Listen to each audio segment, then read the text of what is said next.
ಅದೇ ನನ್ನೂರಿನ ನನ್ನ ಕೇರಿಯ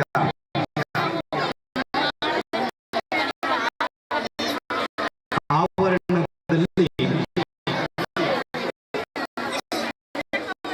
ಕೇವಲ 3 ವರ್ಷಗಳ 4 ವರ್ಷಗಳ ಹಿಂದೆ ದಿಢೀರನೆ ಉದ್ಭವವಾದಂತಹ ಒಂದು ಸಂಸ್ಥೆ ಇವತ್ತು ಎಲ್ಲರೂ ಗುರುತಿಸುವ ರೀತಿಯಲ್ಲಿ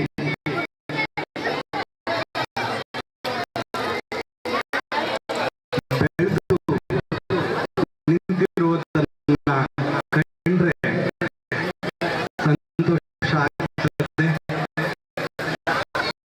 ಗುಂಡ್ಲುಪೇಟೆಯ ಸಮನ್ವಯಾಧಿಕಾರಿಯಾಗಿ ನಾನು ಹಲವಾರು ಸಮಾರಂಭಗಳಲ್ಲಿ ಭಾಗವಹಿಸುವುದಕ್ಕೂ ನನ್ನ ಕೇರಿಯ ಈ ಶಾಲೆಯಲ್ಲಿ ನಡೆಯುತ್ತಿರ್ತಕ್ಕಂತಹ ಈ ಸಮಾರಂಭದಲ್ಲಿ ಭಾಗವಹಿಸಲಿಕ್ಕೂ ಸಾಕಷ್ಟು ವ್ಯತ್ಯಾಸ ಇದೆ ಅಂತ ನಾನು ಭಾವಿಸಿಕೊಳ್ತೇನೆ. ಇಂತಹ ಒಂದು ಸಂಸ್ಥೆಯನ್ನ ತನ್ನ ನಿವೃತ್ತಿಯ ಜೀವನವನ್ನ ಸುಖವಾಗಿ ಕಳೆಯುವುದರ ಬದಲು ಒಂದು ಸಂಸ್ಥೆಯನ್ನ ಕಟ್ಟುವುದರ ಮೂಲಕ ಈ ಜನಗಳಿಗೆ ಒಂದು ಉತ್ತಮ ಶಿಕ್ಷಣವನ್ನು ಕೊಡಬೇಕು ಅನ್ನುವಂತಹ ಕಳಕಳಿಯನ್ನು ಹೊಂದಿರತಕ್ಕಂತಹ ಈ ಶಾಲೆಯ ಅಧ್ಯಕ್ಷರಾದಂತಹ ಸೌಕಯ್ಯ ಅವರು ನಿಜಕ್ಕೂ ಅಭಿನಂದನೆಗೆ ಅರ್ಹರು ಅಂತ ನಾನು ಭಾವಿಸ್ತೇನೆ. ಬಹಳ ಅದ್ಭುತವಾಗಿ ಇಬ್ಬರು ಗಣ್ಯರು ಮಾತನಾಡಿರುವಂತದ್ದನ್ನ ನಾವು ಕೇಳಿದ್ದೇವೆ. ನಾನಾದರೂ ಎಲ್ರಿಗೂ ಕೂಡ ಮನವಿ ಮಾಡಿಕೊಳ್ಳೋದಿಷ್ಟೇ, ನಮ್ಮ ಮುಂದೆ ಬಾಬಾ ಸಾಹೇಬರ ಹೋರಾಟದ ಸ್ಪಷ್ಟ ಚಿತ್ರಣಗಳಿದ್ದಾವೆ.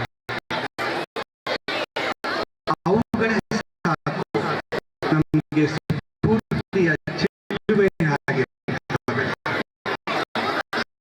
ಕೆಲವು ಸಂದರ್ಭದಲ್ಲಿ ನಾನು ಮಾತನಾಡ್ತಾ ಇರ್ತೇನೆ,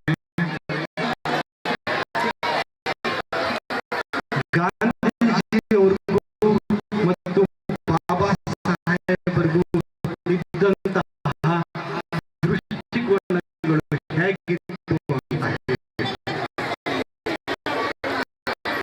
ಶ್ರೀಮಂತಿಕೆಯಿಂದ ಬಂದಂತಹ ಗಾಂಧೀಜಿಯವರು ತುಂಡು ಬಟ್ಟೆಯನ್ನು ತೊಡುತ್ತಾರೆ. ಬಡತನದಿಂದ ಬಂದಿರತಕ್ಕಂತಹ ಬಾಬಾ ಸಾಹೇಬರು ಸುಟ್ಟು ಬೂಟನ್ನು ಹಾಕಿಕೊಳ್ತಾರೆ. ಇದು ಯಾವುದು ಸರಿ ಅನ್ನುವಂತಹ ಒಂದು ಪ್ರಶ್ನೆ ಬರ್ತದೆ.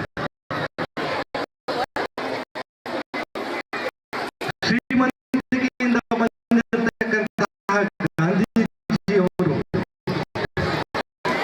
ನನ್ನ ದೇಶದ ಜನಗಳಿಗೆ ಬಟ್ಟೆ ಇಲ್ಲ, ಹಾಗಾಗಿ ನಾನು ಕೂಡ ಈ ಬಟ್ಟೆಯನ್ನು ನಾನು ಹಾಕೊಳ್ಳುವುದಿಲ್ಲ, ಹಾಗಾಗಿ ನಾನು ಕಚೇರಿಯನ್ನು ಹಾಕೊಳ್ಳುತ್ತೇನೆ ಅಂತ ಹಾಕೊಳ್ಳುವುದರ ಮೂಲಕ ಆದರ್ಶವನ್ನು ಮೆರೆಯುತ್ತಾರೆ. ಹಾಗಾದ್ರೆ ಅಂಬೇಡ್ಕರ್ ಅವರ ಉದ್ದೇಶ ಏನಿತ್ತು?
ಎರಡು ಕಲ್ಲುಗಳನ್ನ ಕುರಿತು ಕೇಳ್ತಾನೆ, ನಾನು ನಿಮ್ಮಲ್ಲಿ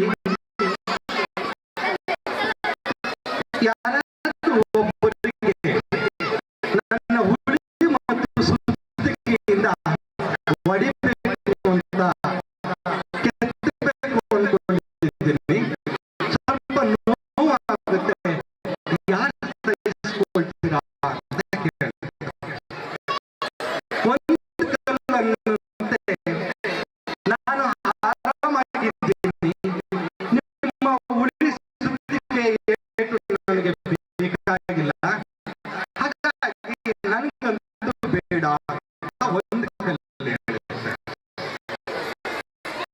ಹಾಗೆ ಇನ್ನೊಂದು ಕಲ್ಲು ಹೇಳುತ್ತೆ, ಪರವಾಗಿಲ್ಲ, ನಾನು ಕಷ್ಟ ಅನುಭವಿಸ್ತೀನಿ, ನೀವು ನನಗೆ ಉಳಿ ಸುತ್ತಿಗೆಯಿಂದ ಹೊಡಿಬಹುದು ಅಂತ ಕೇಳುತ್ತೆ. ಆಗ ಆ ಉಳಿ ಸುತ್ತಿಗೆಯಿಂದ ಒಂದು ಕಲ್ಲನ್ನ ಆ ಶಿಲ್ಪಿ ಕಡಿತಾನೆ, ಒಂದು ಮೂರ್ತಿಯನ್ನ ಮಾಡ್ತಾನೆ. ಮೂರ್ತಿಯನ್ನ ಮಾಡಿ ಒಂದು ಕಡೆ ಇಟ್ಟು ಇನ್ನೊಂದು ಕಲ್ಲು ಹಾಗೆ ಇರುತ್ತೆ, ಬಿಟ್ಟು ಹೊರಟೋಗ್ತಾನೆ. ಅದನ್ನ ನೋಡಿದಂತಹ ಜನರು ಬಂದು ನೋಡ್ತಾರೆ. ನೋಡಿದಾಗ ಯಾವ ಕಲ್ಲನ್ನ ಶಿಲ್ಪಿ ಕಡಿದಿರ್ತಾನೋ ಆ ಕಲ್ಲನ್ನ ತೆಗೆದು ಮೇಲೆ ಇಟ್ಟು ಅದನ್ನ ಪೂಜೆ ಮಾಡ್ತಾರೆ. ಯಾವ ಕಲ್ಲು ತನ್ನ ಏಟನ್ನ ತಿಂದಿತ್ತೋ ಆ ಕಲ್ಲನ್ನ ಇಟ್ಟು ಜನರು ಪೂಜೆ ಮಾಡ್ತಾರೆ. ಆದ್ರೆ ಯಾವ ಕಲ್ಲು ಹೊಡೆಸ್ಕೊಂಡಿಲ್ವೋ, ನನಗೆ ನೋವಾಗುತ್ತೆ ಅಂತ ಹೇಳ್ತೋ, ಆ ಕಲ್ಲಿಗೆ ದಿನ ಏಟು ಬೀಳ್ತಾ ಇರುತ್ತೆ. ಅಂದ್ರೆ ಹಿಡಿಗಾಯಿ ಹೊಡಿತಾರೆ. ಆ ಕಲ್ಲಿಗೆ ಹಿಡಿಗಾಯಿ ಹೊಡಿತಾರೆ. ಆದರೆ ನೋವು ಪಡುವಂತಹ ಕಲ್ಲಿಗೆ ದಿನ ಪೂಜೆ ಆಗ್ತದೆ.